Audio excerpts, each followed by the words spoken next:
GeM cinemas நேயர்களுக்கு வணக்கம். நான் உங்க விஜய் அபிஷேக். நம்ம எதை பத்தி பேச போறோம்னு பார்த்தீங்க அப்படின்னா, அதாவது ஆஷா போஸ்கி அவங்க இப்ப இறந்து போயிட்டாங்கன்ற விஷயம் நம்ம எல்லாருமே கேள்விப்பட்டோம். அதாவது இந்த ஏப்ரல் 12ஆம் தேதி அவங்க இந்த உலகத்த விட்டே போயிட்டாங்க அப்படின்ற விஷயம் எல்லாருக்குமே ஒரு சிங்கரா இருக்கிறவங்க எல்லாருக்குமே இது ஒரு பெரிய ஒரு மன அழுத்தம் அப்படின்னு சொல்லலாம். ஏன் அப்படின்னா, ஒரு கஷ்டப்பட்டு வந்த ஒரு பிளேபேக் சிங்கர். ரொம்பவே கஷ்டப்பட்டு வந்திருக்காங்க. ஏகப்பட்ட அவார்ட்ஸ் வாங்கியிருக்காங்க. தமிழ்ல நெறைய பாட்டு பாடியிருக்காங்க. ஹிந்தியில நெறைய பாட்டு பாடியிருக்காங்க. மராட்டியில நெறைய பாட்டு பாடியிருக்காங்க. பெங்காலில நெறைய பாட்டு பாடியிருக்காங்க. அப்படின்ற மாரி ஆல் ரவுண்டராவே இருந்திருக்காங்க. இப்ப அவங்க இறந்தத வச்சு எல்லாருமே என்ன பண்ணுவாங்க அப்படின்னா, அவங்களோட வாழ்க்கை வரலாறு என்ன அப்படின்றத கண்டிப்பா இப்போ இந்த வீடியோவா எல்லாம் ரெடி பண்ணிருப்பாங்க. ஆனா நம்ம ஜெம் சினிமாஸ்ல அவங்க என்னென்ன பாதைகள கஷ்டப்பட்டு கடந்து வந்திருக்காங்க. அவங்க கஷ்டப்பட்டு வந்த பாதைகள் என்ன அப்படின்றத தான் இந்த வீடியோ நம்ம டீட்டெயிலா சொல்லப் போறோம். ஸோ அத பத்தி நீங்க தெரிஞ்சுக்கணும்னு நினைச்சீங்க அப்படின்னா, இந்த வீடியோ ஃபுல்லா பாருங்க. நான் உங்க விஜய் அபிஷேக். இது நம்ம ஜெம் சினிமாஸ்.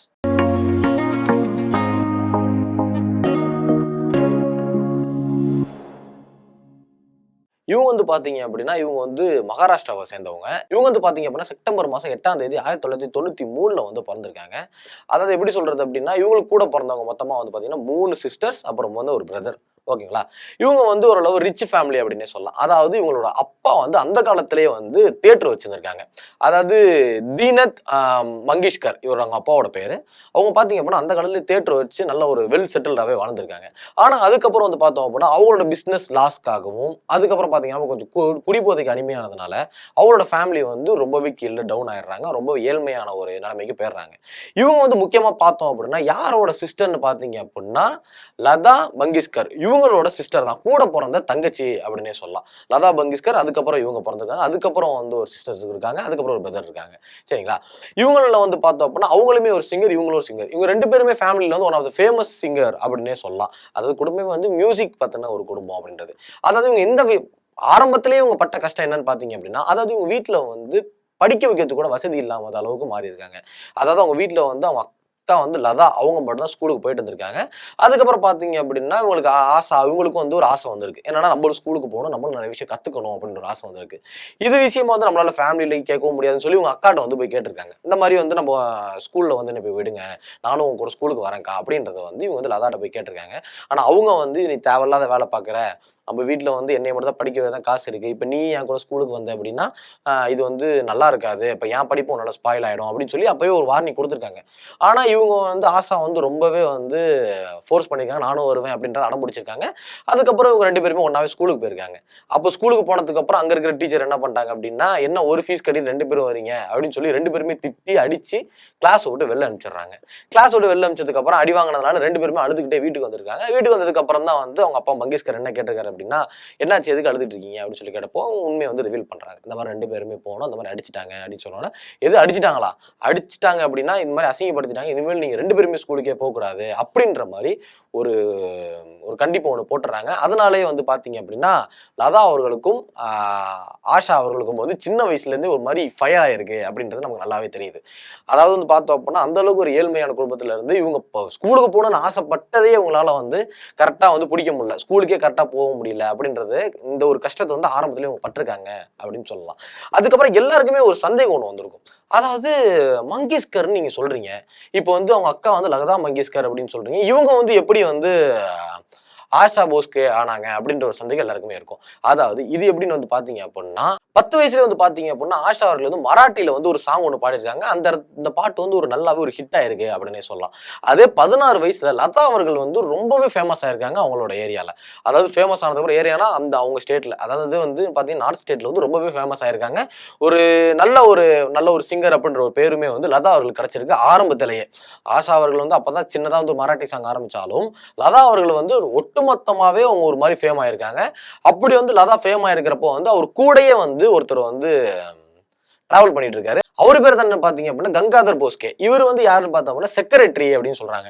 அதாவது பாதி பேர் லதா அவரோட செக்ரட்டரின்னு சொன்னாங்க. பாதி பேர் அவரோட அடிமை அது அப்படின்னு சொன்னாங்க. ஏன்னா தண்ணி பாட்டிலு, ஃப்ளாஸ்க் அதெல்லாம் எல்லாமே தூக்கிட்டு பின்னாடி ஓடிட்டு இருப்பாரு அப்படின்னு சொல்லி அவங்க சொல்லிட்டு இருக்காங்க. இப்போ என்ன அப்படின்னா கரெக்டா லதா இவங்களோட யாருன்னா ஆஷா அவர்களோட 10 வயசுலயே காதல் வசப்பட்டாங்க. யார் மேல அப்படின்னா அந்த செக்ரட்டரி போஸ்கி மேல காதல் வசப்பட்டிருக்காங்க. இந்த விஷயம் லதா அவர்களுக்கு தெரிஞ்சிருக்கு. லதா அவர்களுக்கு தெரிஞ்சதுக்கு அப்புறமே கண்டிச்சிருக்காங்க. இந்த மாதிரி அவன் எல்லாம் பெரிய ஆள் கிடையாது, இந்த மாதிரி வந்து நம்ம இப்பதான் ஓரளவு ஸ்டாண்டர்டுக்கு வந்துட்டு இருக்கோம், நீங்க இப்பதான் பாட்டு பாட ஸ்டார்ட் பண்ணிருக்க, நானும் இப்பதான் பாட்டு பாடி ஒரு ரீச் ஒன்று கொடுத்துருக்கேன், இந்த நேரத்துல வந்து நம்ம இது வேணாம் உனக்கு, அதுக்கப்புறம் நம்ம நல்ல ஒரு ஸ்டேஜ் கொடுத்தப்பறம் நானே ஒரு பையனை பார்த்து கல்யாணம் பண்ணி வைக்கிறேன், இந்த மாதிரி இந்த பையன் ரிச் கிடையாது, செட்டில்டு கிடையாது, இவனை கல்யாணம் பண்ணி கஷ்டம் தான் படணும் அப்படின்றத வந்து அப்பயும் கன்வே பண்ணியிருக்காங்க. ஆனாலும் 10 வயசு மனசு கேட்குமா அப்படின்ற மாதிரி தான் இருக்கு. என்னதான் புத்திமதி சொன்னாலும் அந்த வயசுல வந்து கேட்கிற வயசு அவங்களுக்கு கிடையாது. கிட்டத்தட்ட அவங்களோட 17 வயசு பெரியவர். சரிங்களா, கங்காதரன் வந்து 17 வயசு பெரியவரா இருக்காரு. ஆனா இருந்தாலும் வந்து பாத்தீங்க அப்படின்னா 16 வயசுல வந்து இவங்க வந்து ஓடி போய் கல்யாணம் பண்ணிட்டாங்க. வீட்டுல வந்து வெளியே போய் கல்யாணம் பண்ணிக்கிட்டாங்க. அப்பயும் வந்து வீட்டுல வந்து எல்லாமே ஒதுக்கிட்டாங்க. யாருன்னு பாத்தீங்க அப்படின்னா ஆஷா அவர்கள் வந்து லதா அவர்கள் வந்து ஒதுக்கிட்டாங்க. ஏன்னா அந்த டைம்ல வந்து பாத்தீங்க அப்படின்னா மங்கேஷ்கர் அவர்களும் வந்து இறந்துட்டாரு. அவங்க அக்கா லதா அவர்கள் தான் வந்து ஒட்டுமொத்த ஃபேமிலியும் பார்த்துட்டு இருக்காங்க. இப்ப அவரும் இறந்ததுனால இப்ப என்ன வந்து இப்படி பண்ணிட்டாலே அப்படின்னு சொல்லிட்டு இனிமேல் பேசவே கூடாது இவளோட அப்படின்னு சொல்லி அவங்க ஒரு முடிவு எடுத்துட்டாங்க. இவங்களும் வெளில தனியா போயிட்டாங்க. வெளில தனியா போனதுக்கு அப்புறம் ஒரு நல்ல ஒரு லைஃப் ஒன்று வாழ்ந்துட்டு இருக்காங்க. தொடர்ந்து ஒரு 3 குழந்தைகள் வரிசையா வந்து பிறக்குது. ஓகே, நல்ல ஒரு லைஃப் ஸ்டைல் போயிட்டு இருக்கு. நல்லா பாட்டு பாடுறாங்க, ஹிட் கொடுத்துட்டு இருக்காங்க அப்படின்ற மாதிரி சந்தோஷப்பட்டாலும் ஆரம்பத்துல அவங்க ஸ்கூல் படிக்கணும்னு நினைச்சப்போ ஒரு கஷ்டம் வந்துச்சு. அப்ப இவங்கலாம் வந்து 16 வயசுலயே ஒரு லைஃப் ஒன்று சூஸ் பண்ணிக்கிட்டாங்க. அப்படின்றப்போ இதுவும் நல்லா வந்திருக்குமா அப்படின்னு பாத்தீங்க அப்படின்னா இல்ல. இதுவுமே வந்து ஒரு மாதிரி டேஞ்சரா தான் போயிருச்சு அப்படின்னு சொல்லலாம். அதாவது என்னன்னு பாத்தீங்க அப்படின்னா அந்த கங்காதரன் வந்து பாத்தீங்க அப்படின்னா எந்த ஒரு வேலைக்குமே போகாம, அதாவது இவங்க பாட்டு பாடுறது, இவங்கள்ட்ட இருந்து வர இன்கம் வச்சு அவரோட லைஃப் ஸ்டைலை வந்து அவர் மூவ் பண்ணியிருக்காரு. அது மட்டும் இல்லாம இவர் வந்து தொடர்ந்து வந்து தண்ணி அடிச்சு இவளை வந்து டார்ச்சர் பண்றது, அடிக்கிறது, நைட் வந்து அடிக்கிறது. அதுக்கப்புறம் வந்து பாத்தீங்க அப்படின்னா ஏதாவது மியூசிக் டைரக்ஷன், அதாவது மியூசிக் டைரக்டரோட இப்போ ஏதாவது ஒரு சாங் கம்போசிங்க்கு போறாங்க அப்படின்னா, கம்போசிங் லேட்டா வந்தாங்க அப்படின்னா அந்த மியூசிக் டைரக்டரோட இழிவுபடுத்தி பேசுறது, அதுக்கப்புறம் பார்த்தா இவங்களை வந்து வன்முறையா தாக்குறது.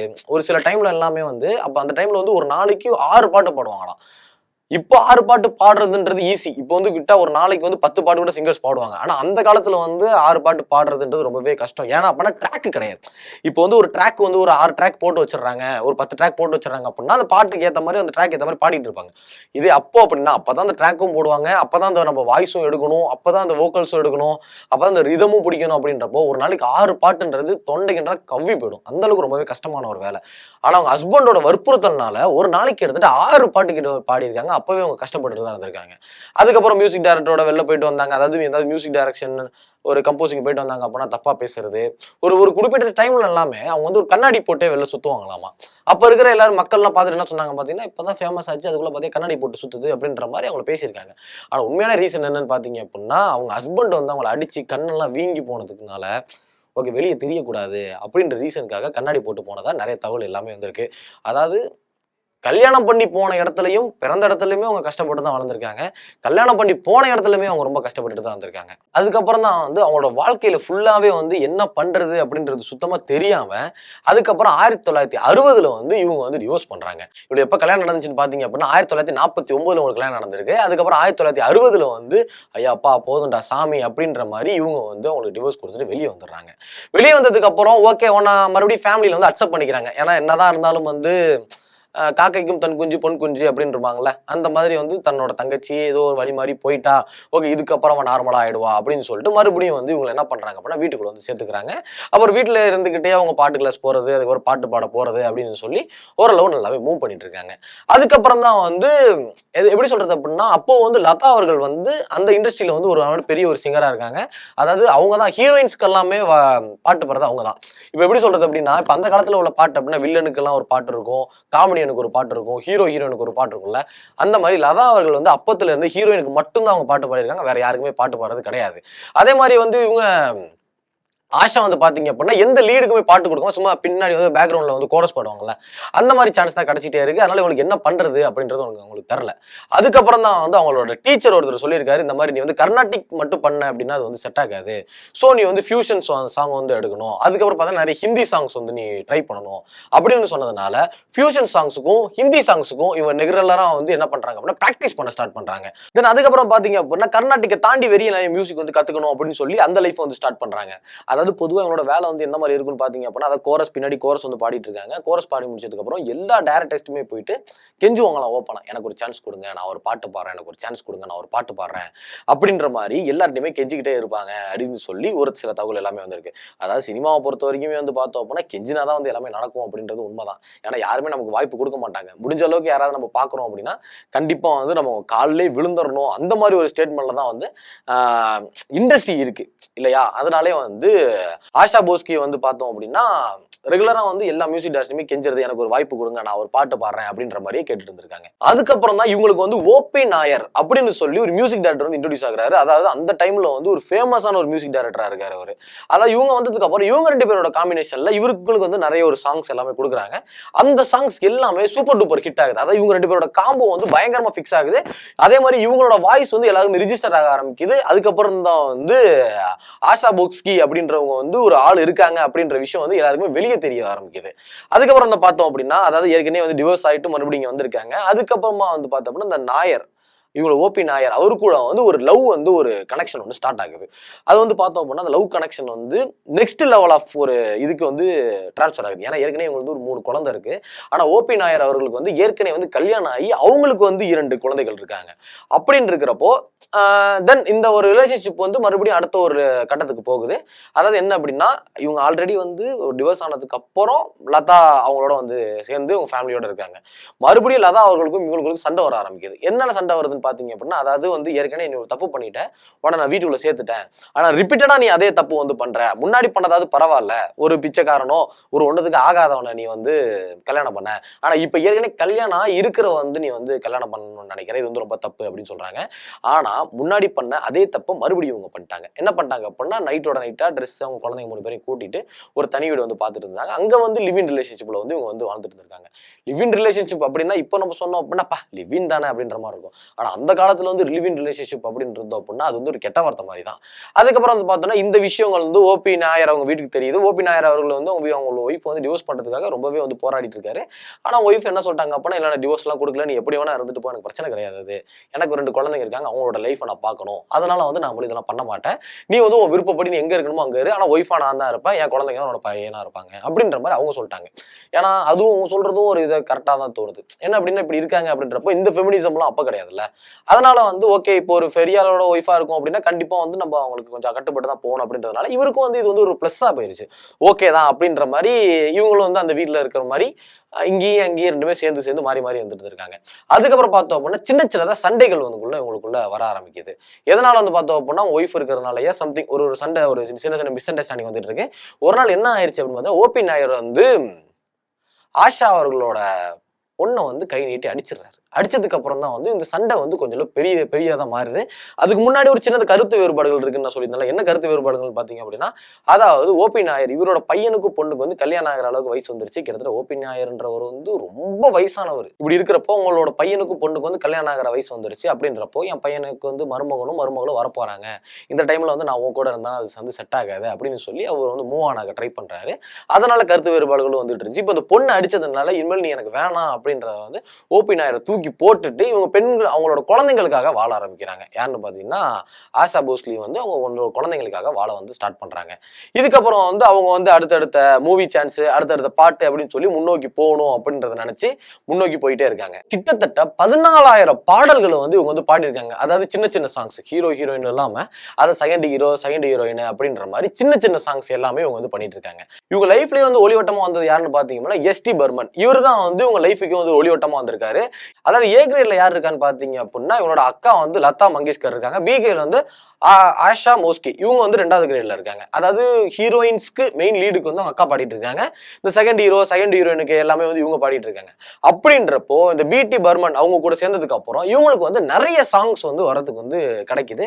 இவங்களும் முன்னோக்கி வந்து போய்கிட்டே இருக்காங்க. அதே மட்டும் பார்த்தோம்னா இவங்க பி கிரேட்ல இருக்கிறதுனாலயே வந்து அதாவது அவங்க அக்கா வந்து குறிப்பிட்ட சாங்ஸ், அதாவது எது ஹிட் அடிக்குமோ அது மட்டும் தான் அவங்க பாடிக்கிட்டு இருந்தாங்க. அதுக்கப்புறம் இவங்க வந்து பார்த்தோம்னா அவங்க அக்கா விட்டது எல்லாமே இவங்க பாடிக்கிட்டு இருந்தாங்க. அதாவது இப்போ ஒரு பெரிய ஒரு மியூசிக் டைரக்டரோ, ஒரு பெரிய ஆக்டரோ, ஒரு பெரிய சிங்கரோ இருக்காங்க அப்படின்னா அவங்களுக்கு தெரியும் இது ஒர்க் அவுட் ஆகுமா ஆகாதான்றது தெரியும். அப்படி அவங்க ஒர்க் அவுட் ஆகுறது எல்லாமே லதா அவங்க பாடிட்டு இருந்தாங்க. அதுக்கப்புறம் அவங்க கொடுத்தது இல்லாம 2வது அவங்க எனக்கு வேணாம், இது எனக்கு செட் ஆகாது அப்படின்னு சொல்றது, அப்புறம் டேட் எல்லாம் மிஸ் ஆகுறது, இது எல்லாமே வந்து பாத்தீங்கன்னா உங்களோட தங்கச்சியா இருக்கிற ஆஷா போஸ்கி இவங்க கிட்ட வந்துகிட்டு இருந்துச்சு. ஓகே, உங்க 2 பேருமே தான் வந்து கிட்டத்தட்ட அந்த இண்டஸ்ட்ரியே வந்து ஆண்டுகிட்டு இருந்தாங்க. அதாவது இன்னொரு முக்கியமான விஷயம் என்ன அப்படின்னா, இவங்க 2 பேரும் மட்டுமே தான் அந்த இண்டஸ்ட்ரி ஃபுல்லாவே சர்வே பண்ணிட்டு இருக்காங்க. வேற எந்த சிங்கருமே விடவே கிடையாது. அக்கா தங்கச்சி இவங்க 2 பேரும் மட்டும் தான் ஃபுல்லி சர்வே பண்ணிட்டு இருந்தாங்க. அதுக்கப்புறம் வந்து இவங்களுக்கு நிறைய பாடல்கள் கிடைச்சிக்கிட்டே இருக்கு. அவங்க முன்னோக்கி வந்து போயிட்டே இருக்காங்க. ஆனா இதுக்கப்புறம் வந்து அவங்க குழந்தைகளுக்காக தான் வாழ போறேன் அப்படின்றதுல ரொம்பவே ஸ்ட்ராங்கா இருந்தாங்க. இதுக்கப்புறம் தான் வந்து ஒரு பெரிய பிரணயமே ஒண்ணு வெடிக்குது. அதாவது அந்த ப்ரொடியூசர் சங்கம், இப்ப வந்து ப்ரொடியூசர் சங்கம் நடிகர் சங்கங்களுக்கு பிரச்சனை வருது இல்ல, அந்த மாதிரி அப்ப இருக்கிற மியூசிக் டைரக்டர் சங்கத்துக்கும் லதா மங்கேஷ்கர் இவங்க 2 பேருக்குமே ஒரு சண்டை வருது. என்ன சண்டைன்னு வந்து பாத்தீங்க அப்படின்னா, நீங்க வந்து எனக்கு ஒரு சம்பளமா கொடுக்காம இவள் ப்ராஃபிட்ல என்ன வருது அந்த ப்ராஃபிட் கொடுக்கணும் அப்படின்றத வந்து அவங்க சொல்றாங்க. என்ன அப்படின்னா, அப்ப அந்த காலத்துல வந்து பாடல்களாலதான் படம் வந்து ஹிட் ஆகுது அப்படின்ற ஒரு எண்ணம் வந்து லதா அவர்களுக்கு இருந்திருக்கு.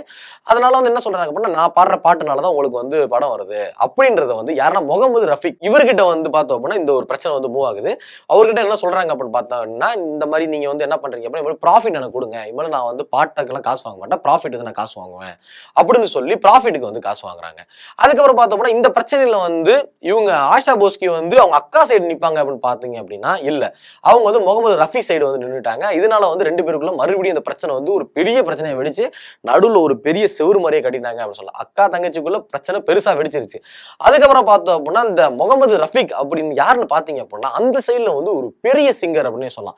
அது எப்படின்னா, இப்ப நம்ம தமிழ்ல வந்து அதாவது டி.எம். சௌந்தரராஜன் அவர் வந்து நம்ம எல்லாருக்குமே தெரியும். அதாவது சிவாஜி, எம்ஜிஆர் இவங்க 2 பேரோட பாடலுக்கு இவங்க தான் எப்பவுமே பாட்டு பாடும். அவங்க 2 பேரோட வாய்ஸ்க்கு இவங்க தான் கரெக்டா இருக்கும்.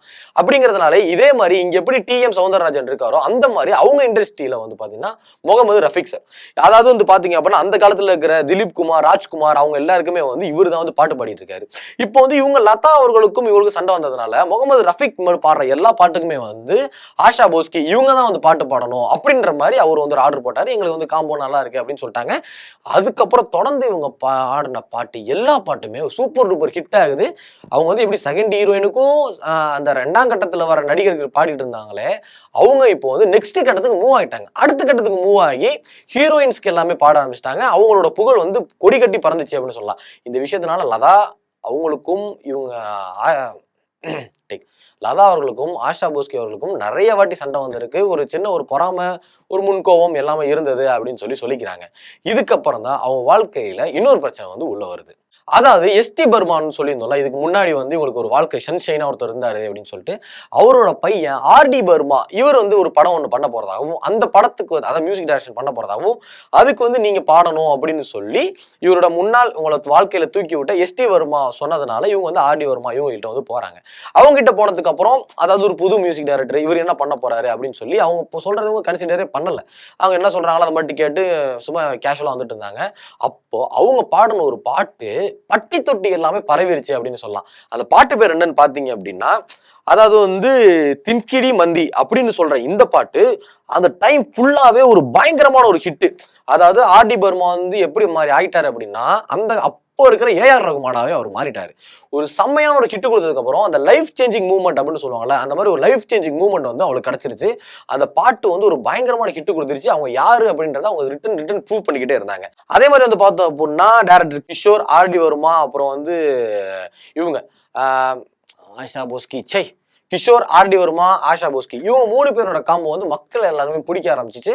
அதுக்கப்புறம் வந்து எல்லாருமே தொடர்ந்து இவங்களை வந்து ரசிக்க ஆரம்பிச்சாங்க அப்படின்னு சொல்லலாம். இதுக்கப்புறம் தான் வந்து ஆர்டி வர்மா அவர்களுக்கும் ஆஷா போஸ்கி அவர்களுக்கும் வந்து மறுபடியும் ஒரு காதல் ஒன்று மலருது. ஏற்கனவே அவங்க 2 காதல் பண்ணி அதில் வந்து தோத்துட்டாங்க. 2 வாட்டியுமே அவங்களுக்கு கை கொடுக்கல அப்படின்றப்போ மறுபடியும் 3வது காதல் பண்ண வேணாம் அப்படின்றதுல அவங்க ரொம்பவே ஸ்ட்ராங்காக இருந்தாங்க. ஆனால் அந்த ஆர்டி பர்மா வந்து இதுக்கு வந்து அவர் எந்த இடமே கொடுக்கல. அதாவது இப்போ அந்த காலத்தில் வந்து பார்த்தீங்க அப்படின்னா, அதாவது ஒரு பாட்டு அனுப்புறாங்கன்னா கூடவே வந்து பொக்கே அனுப்புவாங்களாம். அந்த பூக்கட்டுகள் எல்லாமே அனுப்புவாங்களாம். அந்த மாதிரி ஒரு தொடர்ந்து வந்து பூக்கட்டுகள் அனுப்புறது, இவங்களை வர்ணிச்சு ஏதாச்சும் எழுதி அனுப்புறது, அந்த மாதிரி தொடர்ந்து பண்ணிக்கிட்டே இருந்திருக்கிறாங்க. இவங்களும் வேணாம், எனக்கு வந்து குழந்தைங்களோட தான் நான் இருக்கணும் அப்படின்னு சொல்லிட்டு ஏற்கனவே நம்ம தோத்துட்டோம், ஏமாந்துட்டோம், வாழ்க்கையில் நம்ம ஏமாந்துட்டு இருக்கோம், இனிமேல் வேணாம் அப்படின்னு சொல்லி இவங்க அந்த ஒரு விஷயத்துல வந்து ஸ்ட்ராங்காவே இருக்காங்க. ஆனாலும் வந்து ஒரு தொடர்ந்து கண்டினியூஸா பண்ணிட்டு இருக்கப்ப கடைசியா ஒரு லெட்டர் ஒன்று அனுப்புறாரு. என்ன அப்படின்னா, நான் வந்து உன் குழந்தைங்களை என் குழந்தைய நான் பாத்துக்கிறேன், உன்னையும் நான் பத்திரமா பாத்துக்கிறேன் அப்படின்னு சொன்ன ஒரு விஷயத்துல இவங்க கண் கலங்கி ஓகே மறுபடியும் நம்ம ஒரு லைஃப்குள்ள போலாம் அப்படின்றதுனாலே ஆர்டி பர்மா அவர்களுக்கும் இவங்களுக்கும் வந்து ஒரு ரிஜிஸ்டர் மேரேஜ் ஒன்று நடக்குது. மறுபடியும் இவங்க வந்து ஒரு கல்யாணத்துக்குள்ள போடுறாங்க. ஒரு சூப்பரான லைஃப், ஒரு ஃபென்டாஸ்டிக்கான லைஃப் உங்க 2 பேருக்குள்ள. அவங்க என்ன நினைச்சாங்களோ அந்த மாதிரி வந்து மறுபடியும் ஒரு லைஃப் ஒன்று உங்களுக்கு வந்து கிடைக்குது. முன்னாடி சொன்ன மாதிரி வரிசையா வந்து இவங்களுக்கு வெறும் கஷ்டங்கள் மட்டும் தான் வந்துட்டு இருந்த இந்த நேரத்துல ஆர்டி பர்மா இவர் மூலியமா வந்து ஒரு ஒரு நல்ல ஒரு வாழ்க்கை ஒன்று கிடைச்சிருக்கு அப்படின்னு ரொம்பவே சந்தோஷமா இருந்தாங்க. ஆஷா போஸ்கி அவர்களோட ஆர்டி வர்மா அவர்களுக்கு 6 வயசு டிஃபரெண்ட். இவங்க வந்து கொஞ்சம் மூத்த வயசுல இருக்காங்க, ஆர்டி வர்மா கொஞ்சம் இளைய வயசுல இருக்காரு. அப்படின்றப்போ வந்து பாத்தீங்க அப்படின்னா இப்படி ஒரு பிரச்சனை இருக்குமா அப்படின்னு சொல்லி யோசிச்சிருக்காங்க. ஆனா இருந்தாலும் பரவாயில்ல அப்படின்னு சொல்லிட்டு அவங்க லைஃபை மூவ் பண்ணிட்டாங்க. கரெக்டா 1980 வந்து இவங்களுக்கு வந்து கல்யாணம் ஆகாது. ஆனா அதுக்கப்புறம் வந்து பாத்தீங்க அப்படின்னா தொடர்ந்து வந்து ஆர்டி பர்மா அவர்களுக்கு வந்து மார்க்கெட் வந்து டவுன் ஆக ஆரம்பிச்சிருச்சு. அதாவது என்ன எப்படி சொல்றது அப்படின்னா, இப்போ பழைய ப்ரொடியூசர்ஸ்லாம் இருக்காங்க அப்படின்னா அவங்க வந்து ஆர்டி பர்மாவை சூஸ் பண்ணுவாங்க. இப்போ அந்த ப்ரொடியூசர்லாம் இறந்து போனதுக்கு அப்புறம் ப்ரொடியூசரோட பசங்க எல்லாருமே வர ஆரம்பிச்சதுக்கு அப்புறம் இப்போ எல்லாருமே யங்ஸ்டர்ஸ் நோக்கி போறதுக்கு அப்புறம் ஆர்டி பர்மா வந்து யாருமே கண்டுக்கிறது கிடையாது. அவருக்கு மார்க்கெட் வந்து ரொம்ப டவுன் ஆயிடுச்சு. இதனால ரொம்பவே ஃப்ரஸ்ட்ரேஷன்ல என்ன பண்ண ஆரம்பிச்சிட்டாரு அப்படின்னு பாத்தீங்க அப்படின்னா ரொம்பவே குடிபோதைக்கு அடிமையாயிட்டாரு. குடிபோதைக்கு அடிமையாகி கடைசியா வந்து 1994 அவரோட உயிர் வந்து அவர்கிட்ட போயிருச்சு. அதாவது ஹார்ட் அட்டாக்ல வந்து இறந்துட்டாரு. இது வந்து லைஃப் ஒரு எப்படி சொல்றது அப்படின்னா நான் சொன்னல அவங்க கஷ்டமான பாதைகள் அப்படின்றத சொன்னல. கஷ்டமான பாதைகள் எல்லாமே இருக்கு. ஆனா மேஜர் கஷ்டமான பாதைகள் அப்படின்றத பத்தி தான் நம்ம பேசிட்டு இருக்கோம். அதாவது ஆல்ரெடி 2 முறை ஏமாந்ததுக்கு அப்புறம் மறுபடியும் ஒரு லைஃப் சேஞ்சிங் மூவ்மெண்ட் ஒன்று கிடைக்குது அப்படின்னு அவங்க நினைச்சதுக்கு அப்புறம் வந்து பார்த்தோம் அப்படின்னா இந்த மாதிரி ஒரு நல்ல ஒரு வாழ்க்கை அவங்க பெருசா நினைச்சது ஒரு நல்ல ஒரு வாழ்க்கை துணை வரணும் அப்படின்றதா. அந்த வாழ்க்கை துணையே வந்து கிட்டத்தட்ட ஒரு நல்ல வாழ்க்கை துணை கிடைச்சு 14 வருஷத்துல வாழ்க்கை துணையுமே அவங்க இழந்துட்டாங்க அப்படின்னு சொல்லலாம். ஆனா அவங்க இழந்ததுக்கு அப்புறம் வந்து பாத்தீங்க அப்படின்னா ஆர்டி வர்மா இவரோட எந்த சொத்துமே வந்து இவங்க பேர்ல வந்து எழுதி வைக்கல. ஏன்னா ஆஷா போஸ்கி மேல எந்த சொத்துமே எழுதி வைக்கல. இதனால ஒரு பிரச்சனை ஒன்று வருது. மக்கள் எல்லாமே என்ன பேச ஆரம்பிச்சிட்டாங்க அப்படின்னா அவர் வந்து ஒய்ஃபா நினைச்சாதானே அவன் வந்து சொத்து எழுதி வைப்பான், ஒய்ஃபாவே நினைக்கல, இவங்க வந்து லிவிங் டுகெதர்ல தான் இருந்திருக்காங்க அப்படின்ற மாதிரி மக்கள் எல்லாமே தவறா பேச ஆரம்பிச்சிட்டாங்க. ஆர்டி பர்மா அவரோட அம்மா வந்து பாத்தீங்க அப்படின்னா இவங்களை டார்ச்சர் பண்றது அப்படின்ற மாதிரி ஸ்டார்ட் பண்ணாங்க. அதுக்கப்புறம் இவங்களும் வந்து அவங்க பதிலுக்கு டார்ச்சர் பண்ற மாதிரி ஸ்டார்ட் பண்ணி அப்புறம் கடைசியா வந்து இவங்க வந்து ஒரு பைத்தியம் அப்படின்ற மாதிரி சொல்லி எங்கேயோ சேர்த்துட்டாங்க அப்படின்னு சொல்லி ஒரு சில கதைகள் எல்லாமே சொல்லிட்டு இருக்காங்க. ஆனாலும் வந்து அவங்க கடைசியா வந்து என்னோட கணவர் இறந்துட்டாரு அப்படின்னு சொல்லி ரொம்ப வருத்தப்பட்டு பேசியிருக்காங்க. அதாவது ஒரு நல்ல வாழ்க்கை கிடைச்சுமே அவங்களுக்கு கிடைக்கல. வரிசையா அவங்க கடந்து வந்த பாதைகள் எல்லாமே வந்து பார்த்தோம் அப்படின்னா ஒரு கஷ்டமான ஒரு நல்லதுக்கு நடக்கும் அப்படின்னு நினைச்சு உள்ள போறாங்க. ஆனா அது கஷ்டமா தான் முடியுது. அந்த மாதிரி தான் வந்து எல்லாமே அவங்களுக்கு நடந்திருக்கு. அப்படி நடந்துட்டு இருக்கிறப்ப வாழ்க்கையில வந்து இறந்ததுக்கு அப்புறம் சரி நெக்ஸ்ட் அப்டேட்டா என்ன பண்ணலாம், அடுத்தது என்ன கொண்டு போகலாம் அப்படின்னு சொல்லி நெக்ஸ்ட் லெவலுக்கு போகலாம் அப்படின்னு சொல்லி ட்ரை பண்றாங்க. அதுக்கப்புறம் வந்து பார்த்தோம் அப்படின்னா போக போக போக போக அவங்க பாட்டு பாடுறதை கம்மி பண்றாங்க. ஏன் அப்படின்னா ஒரு வாழ்க்கை துணையும் இல்லை, ஓகே நம்ம பசங்களை நல்லா வளர்க்கணும், இந்த அளவுக்கு நம்ம நல்லா சம்பாதிக்க ஆரம்பிச்சிட்டோம் அப்படின்றப்போ வந்து அவங்க டக்குன்னு வந்து என்ன பண்றாங்க அப்படின்னா பாட்டு பாடுறதை வந்து கொஞ்சம் கொஞ்சம் கம்மி பண்ண ஆரம்பிக்கிறாங்க. இப்போ ஏதாச்சும் ஒன்று பார்த்தோம் அப்படின்னா இந்த பிரஸ் மீட் எல்லாம் போறோம், இல்லை வந்து ஒரு ஆடியோ லான்ச் போறோம் அப்படின்னா அந்த காலத்துல ஏதாவது ஒரு மீட்டிங் போறாங்க அப்படின்னா அவங்க லதா மங்கேஷ்கர் வந்து பாத்தீங்க அப்படின்னா ரொம்பவே சிம்பிளா வருவாங்களாமா. கையில ஒரு டைமண்ட் ஏதோ டைமண்ட் வளையல், ஒரு மாலை, அது மாதிரி ரொம்பவே சிம்பிளா வருவாங்களாம். ஆனா இவங்க வந்து பார்த்தோம் அப்படின்னா ரொம்பவே கிராண்டா ஒரு கிராண்ட் லுக்கா வருவாங்க அப்படின்னு சொல்லி அவங்க சமூக வலைத்தளங்கள் அவங்க போட்டோ எல்லாமே பார்த்தோம் அப்படின்னா அப்படிதான் இருக்கு. ஏன்னா அவங்க ரொம்ப சிம்பிளா இருப்பாங்க, இவங்க ரொம்ப ஒரு மாதிரி கிராண்டியா இருப்பாங்க. ஓகே, அதுக்கப்புறம் வந்து பாட்டு பாடுறத வந்து கொஞ்சம் கொஞ்சம் கொஞ்சமா கம்மி பண்ணிட்டு இருந்த நேரத்துல தான் ஒரு டைரக்டர் ஒருத்தர் உள்ள வராரு. யாருன்னு பாத்தீங்க அப்படின்னா அதான் வந்து ராம் கோபால் வர்மா. இவர் வந்து உள்ள வராரு. அப்பதான் ஏஆர் ரகுமான் அவர்கள் வந்து ஹிந்தி இண்டஸ்ட்ரிக்குள்ள உள்ள வந்து அந்த டைம் ஏஆர் ரஹ்மான் கூட இவங்க ஒரு பாட்டு பாடியிருக்காங்க. அதாவது வந்து ரங்கீலா அப்படின்னு சொல்லிட்டு ஒரு படத்துல வந்து தாடா ஷம்பிக் அப்படின்னு சொல்லி ஒரு பாட்டு, சாரி டேக் ரங்கீலாவே பாட்டு பேர் தான், சாரி டேக் பஸ்ல வந்துடுறான். அப்புறமா ராம் கோபால் வர்மா அப்படின்ற ஒரு டைரக்டர் வந்து ரொம்பவே கம்பல் பண்றாரு. இந்த ஏஆர் ரஹ்மான் அப்படின்னு சொல்லிட்டு ஒரு மியூசிக் டைரக்டர் இருக்காரு. இந்த மியூசிக் டைரக்டர் வந்து உங்களை தான் கூப்பிடுறாங்க, ஸோ நீங்க இங்க வாங்க அப்படின்னு சொல்லி ஒரு பாட்டு கொண்டு ரங்கீலா அப்படின்ற ஒரு பாட்டுக்கு வந்து கூப்பிடுறாங்க. இந்த பாட்டு வந்து ஒரு பயங்கரமான சூப்பர் டூப்பர் ஹிட் ஆகுது. அதுக்கப்புறம் நெக்ஸ்ட் வந்து பார்த்தோம் அப்படின்னா இந்த பாட்டு ஹிட் ஆனதுக்கு அப்புறம் மறுபடியும் ஹிந்தி, மராட்டி, தமிழ் அப்படின்னு சொல்லி தமிழ்லயே வந்து அவங்க நிறைய பாடல்கள் வந்து பாடியிருக்காங்க. இசைஞானி இளையராஜா அவர்கள் கூட வந்து 3 முடிச்சு அப்படின்ற படத்துல ஒரு நல்ல பாடல் பாடியிருக்காங்க. அதுக்கப்புறம் தொடர்ந்து தமிழ் சினிமால வந்து நிறைய பாட்டுகள் பாடிருக்காங்க. அதாவது வந்து இந்த அலைப்பாயுதே படத்துலயும் ஒரு பாட்டு பாடியிருக்காங்க. அதாவது செப்டம்பர் மாதம் அந்த பாட்டு கூட இவங்க பாடினதுதான். இந்த மாதிரி நிறைய ஒரு பாடல்கள் எல்லாமே பாடியிருக்காங்க. உண்மையில ஒரு டேலண்டான பர்சன் தான் சொல்லலாம். அதாவது பின்னாடி கோரஸ் பாடுறவங்கல இருந்து வந்து அதுக்கப்புறம் ஒரு நல்ல ஒரு அதாவது செகண்ட் ஹீரோயினுக்கு வந்து ஒரு வாய்ஸ் கொடுத்து அதாவது சாங் பாடி நெக்ஸ்ட் அதுக்கப்புறம் ஹீரோயினுக்கு சாங் பாடி அதுக்கப்புறம் எல்லா லாங்குவேஜ்லயுமே ஒரு கலக்கியிருக்காங்க அப்படின்னே சொல்லலாம். ஆனா அவங்க எல்லா இண்டஸ்ட்ரியுமே கலக்கிட்டு இருக்கிற நேரத்துல சரி நம்ம அவங்க பெருசா நினைச்சது வந்து யாருன்னு பாத்தீங்க அப்படின்னா அவங்களோட பசங்களை தான். அதாவது அதுக்கப்புறம் வந்து பாத்தீங்க அப்படின்னா அவங்களோட பொண்ணு வருஷா அவங்களுக்கு வந்து கல்யாணம் ஆகுது. கல்யாணம் ஆனதுக்கு அப்புறம் ஒரு நல்ல வாழ்க்கை கிடைக்கும் அப்படின்னு நினைச்சாங்க. ஆனா பட் ஆனா அதுவுமே வந்து அவருமே ஒரு குடிகாரராக இருந்ததுனால அவங்க பொண்ணு அடிச்சு ரொம்ப டார்ச்சர் பண்ணியிருக்காங்க. அவங்களுமே டிவோர்ஸ் வாங்கிட்டு வந்துட்டாங்க. டிவோர்ஸ் வாங்கிட்டு வந்ததுக்கப்புறம் ஏன் டிவோர்ஸ் வாங்கிட்டு வந்த அப்படின்னு சொல்லி இவங்க வந்து அவங்கள அவங்கள சத்தம் போட, அப்புறம் வந்து இவங்க வந்து இவங்களை தப்பா புரிஞ்சுக்கிட்டு நீ வந்து உன் சுகத்துக்காக நீ இந்த மாதிரி பண்ணிட்ட அப்படின்னு சொல்லி இவங்களை ரொம்ப ஹர்ட் பண்ணியிருக்காங்க. ஹர்ட் பண்ணதுக்கு அப்புறம் இவங்க 2 பேருக்குள்ள சின்ன ஒரு கருத்து வேறுபாடு வந்துகிட்டே இருக்கு. ஆனா அவங்களுக்கு வந்த ஒரு ஷாக்கிங்கான நியூஸ் என்னன்னு பாத்தீங்க அப்படின்னா, சண்டை நடந்து கொஞ்ச நாள்ல வந்து அவங்களோட பொண்ணு வர்ஷா அவர்கள் வந்து சூசைட் பண்ணி இறந்து போயிட்டாங்க. அதாவது ஒருத்தருக்கு ஒரு அடி விழுந்தா பரவாயில்ல, இவங்களுக்கு வந்து லைஃப் ஃபுல்லாவே ஒரு மாதிரி ட்ரமாட்டிக்கலா நடந்திருக்கு. எல்லாமே கஷ்டமா அதாவது ஸ்கூல் படிக்க விடல. அப்புறம் அப்பா இறந்தது. அப்புறமா அவங்க வந்து வாழ்க்கை துணையா நெனச்சு ஒருத்தர் கூட ஃபேமிலிய எதிர்த்துட்டு போனதுக்கப்புறம், அவரு கைவிட்டது. அதுக்கப்புறம் வந்து ஓபி நாயர் அவர் கூட இருந்தப்போ அவர் கைவிட்டது. அதுக்கப்புறம் ஒரு நல்ல ஒரு ஹியூமன், ஒரு நல்ல மனுஷன். அவங்களுக்கு கூட வாழ வந்தவர் பார்த்தீங்க அப்படின்னா, 14 வருஷத்துலயே அவர் இறந்து போனது. அதுக்கப்புறமா வந்து பார்த்தீங்க அப்படின்னா, தன்னோட குழந்தைங்களுக்காக வாழ்ந்தாங்க. வர்ஷான்ற அவங்களோட பொண்ணு வந்து பார்த்தீங்க அப்படின்னா, இந்த மாரி சொல்லிட்டு அவங்க சூசைட் பண்ணி இறந்து போனது அப்படின்னு சொல்லி எல்லாமே வந்து ஒரு மாரி ட்ரமாட்டிக்கல் லைஃப் தான் வாழ்ந்திருக்காங்க. சரி அதுக்கப்புறம் பார்த்தோம்னா ஒரு பையனுக்கு கல்யாணம் ஆகுது. ஹேமந்த் அப்படின்ற ஒரு பையனுக்கு வந்து அவர் தான் ஃபர்ஸ்ட் பையன். ஹேமந்த் தான் ஃபர்ஸ்ட் பையன். இவங்களுக்கு வந்து ஒரு கல்யாணம் ஒண்ணு ஆகுது. ஆனா அந்த கல்யாணமும் வந்து டிவோர்ஸ்ல வந்து முடிஞ்சிருது. டிவோர்ஸ்ல வந்து முடிஞ்சதுக்கு அப்புறம் ஹேமந்த் வந்து ஒரு முஸ்லீம் பொண்ண லவ் பண்றாப்படி. லவ் பண்ணி அவங்கள கல்யாணம் பண்ணிக்கிறாங்க. ஆனா கொஞ்ச நாள்லயே வந்து பார்த்தீங்க அப்படின்னா, அவரு வந்து லங்ஸ் கேன்சர் அப்படின்றதுனால வந்து லங்ஸ் ஃபெயிலியர் ஆகி அவர் வந்து அதிலயும் இறந்துடுறாரு. ஒரு மனுஷனுக்கு எவ்வளோ அடி தான் விழுகும் அப்படின்றது வந்து ரொம்பவே கஷ்டமா ஏன்னா இவங்க ஆஷா போஸ்கி வந்து பார்த்தோம்னா ஒரு பெரிய பிளேபேக் சிங்கரா இருக்காங்க. நல்லா அவங்கள பத்தி நம்ம பெருமையா பேசணும் அப்படின்ட்டு. ஆனா இவ்வளோ கஷ்டப்பட்டு வந்திருக்காங்க. எல்லாத்துலயுமே அவங்களுக்கு வந்து ஒரு மாரி டிராபேக்காவே தான் வந்திருக்கு. அப்புறம் அவங்க பையன் வந்து அதுலயும் இறந்து போயிட்டாங்க. இறந்து போனதுக்கு அப்புறம் அதுக்கப்புறம் ஒரு சில நியூஸ் எல்லாமே நடந்திருக்கு. ஸோ அத பத்தி நம்ம பேச வேணாம். அதாவது இவ்வளோ கஷ்டப்பட்டு வாழ்ந்துகிட்டு இருந்தவங்க, அவங்களோட 92வது வயசு ஏப்ரல் 12ஆம் தேதி 2026 இன்னைக்கு வந்து அவங்க வந்து ஹார்ட் அட்டாக் அப்புறம் நுரையீரல் கோளாறால வந்து இறந்து போயிட்டாங்க. அது எப்படி சொல்றது எப்படின்னு தெரியல. அதாவது வந்து ஒரு பிளேபேக் சிங்கரா அவங்க நல்லா சாதிச்சிருக்காங்க. நெறைய அவார்ட்ஸ் வாங்கியிருக்காங்க. கிட்டத்தட்ட வந்து பார்த்தோம் அப்படின்னா, 2000ல ஒரு அவார்டு, 2008ல ஒரு அவார்டு, 2018ல ஒரு அவார்டு, 2021ல அப்படின்னு சொல்லிட்டு ஏகப்பட்ட அவார்டு வந்து வாங்கி குமிச்சு வச்சிருக்காங்க. அதாவது வந்து தாடா சாஹிப் பல்கி அவார்டு அப்படின்னு சொல்லிட்டு ஒரு அவார்டு 2000ல வாங்கியிருக்காங்க. அதுக்கப்புறமா வந்து பத்மா விபூஷன் அப்படின்னு சொல்லிட்டு ஒரு அவார்டு வாங்கியிருக்காங்க. அப்புறம் பங்கம் விபூஷன் அப்படின்னு சொல்லிட்டு ஒரு அவார்டு வாங்கியிருக்காங்க. அப்புறம் மகாராஷ்டிரா விபூஷன் அப்படின்னு சொல்லிட்டு ஒரு அவார்டு வாங்கியிருக்காங்க. டோட்டலா எல்லா அவார்டுமே பெரிய பெரிய அவார்டு வாங்கியிருக்காங்க. அவார்டு வாங்கி அவங்களோட 92வது வயதுல வந்து அதை நேத்தி தான் வந்து அதாவது ஏப்ரல் 11ஆம் தேதி அவங்கள வந்து அட்மிட் பண்ணாங்க. இன்னைக்கு வந்து உடல்நலம் குறைவு காரணமாக அவங்க வந்து இறந்துட்டாங்க.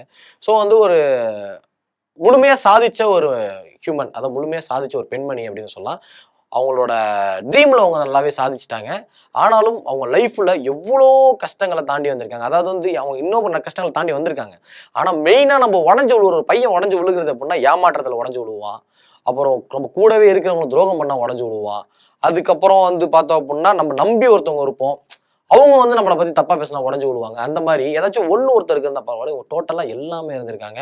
அதாவது இன்னைக்கு அவங்க வந்து இறந்துட்டாங்க. ஸோ அவங்களுக்கு எல்லாமே நம்ம அமைதியா இருந்து ஒரு நிமிஷம் இரங்கல் தெரிவிக்கிறது தான் நம்மளால பண்ண முடியும். வேற எதுவுமே பண்ண முடியாது. ஆனா இருந்தாலும் அவங்க இவ்வளோ கஷ்டப்பட்டு வந்திருக்கிறது வந்து இவங்கள பத்தின டீடைல்ஸ் கலெக்ட் பண்றப்ப என்னடா இவ்வளோ கஷ்டப்பட்டு வந்திருக்காங்களே அப்படின்ற மாரி தான் எனக்கே ஒரு மாரி ரொம்பவே கஷ்டமா இருந்துச்சு. ஸோ இதுதான் ஆ இந்த வீடியோ எல்லாருக்குமே புடிச்சிருக்கும் அப்படின்னு நினைக்கிறேன். முடிஞ்சா கமெண்ட் செக்ஷன்ல அவங்களுக்கான இரங்கல வந்து தெரிவிங்க. இவங்கள பத்தி நீங்க என்ன நினைக்கிறீங்க அப்படின்றத கமெண்ட் செக்ஷன்ல உங்களோட பதிவ வந்து பதிவிடுங்க.